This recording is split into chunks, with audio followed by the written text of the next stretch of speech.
বাংলাদেশে বৌদ্ধ সম্প্রদায়ের বৃহত্তম বিহার রাজবন বিহার রাঙামাটি শহরের অদূরেই অবস্থিত। বনভান্তে এবং তার শিষ্যদের বসবাসের জন্য ভক্তকুল এই বিহারটি নির্মাণ করে দেন।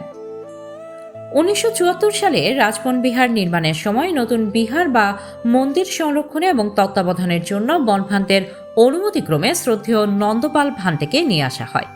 তিনি রাজবন বিহারে অবস্থান করে বিহার নির্মাণের কাজ ও যাবতীয় দিক নির্দেশনা দেন। তার তত্ত্বাবধানে রাজবন বিহারের কাজ দ্রুত শেষ হয়। বসবাসের উপযোগী হয়ে গেলে বর্ষাবাসের শেষে মহাসমারোহে শ্রদ্ধেয় বনভান্তেকে রাজবন বিহারে নিয়ে আসা হয়। শ্রদ্ধেয় বনভান্তে 1975 সাল থেকে তিনি রাঙামাটির রাজবন বিহারে অবস্থান করতে শুরু করেন। শ্রদ্ধেয় বনভান্তিকে বিভিন্ন ধর্মীয় কাজে সহযোগিতার পাশাপাশি রাজবন বিহারের সার্বিক উন্নয়নে তত্ত্বাবধানের গুরুদায়িত্ব সবসময় শ্রদ্ধেয় নন্দপাল ভান্তের উপর ন্যস্ত থাকত। এই গুরুদায়িত্ব তিনি যমচুক যাওয়ার আগ মুহূর্ত পর্যন্ত অত্যন্ত নিষ্ঠার সহিত পালন করেছিলেন।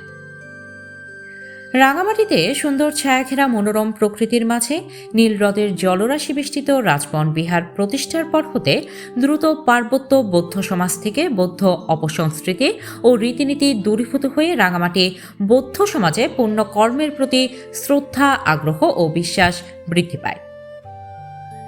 পার্বত্য জেলার বিভিন্ন অঞ্চল থেকে মুক্তিকামী কুলপুত্রদের সংখ্যা বনভান্তের শাসনে দ্রুত বৃদ্ধি পেতে থাকে।